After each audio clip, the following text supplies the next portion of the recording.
கர்நாடகா மாநிலத்தில் திம்மக்கா அப்படின்னு 100 வயதை தாண்டிய ஒரு அம்மா இருக்கிறாங்க.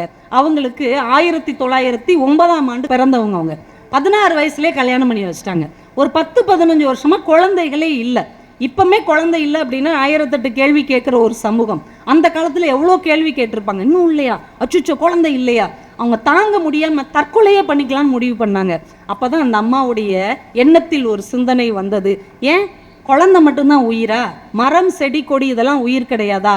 இறைவனின் படைப்பில் எல்லா உயிருமே பிள்ளைகள் தான் என்று முடிவெடுத்து கணவனும் மனைவியுமாக மரக்கன்றுகளை நட ஆரம்பித்தார்கள். ஒரு குறிப்பிட்ட காலம் கழிச்ச உடனே இதே கேள்வி அவங்க கிட்ட வந்தது.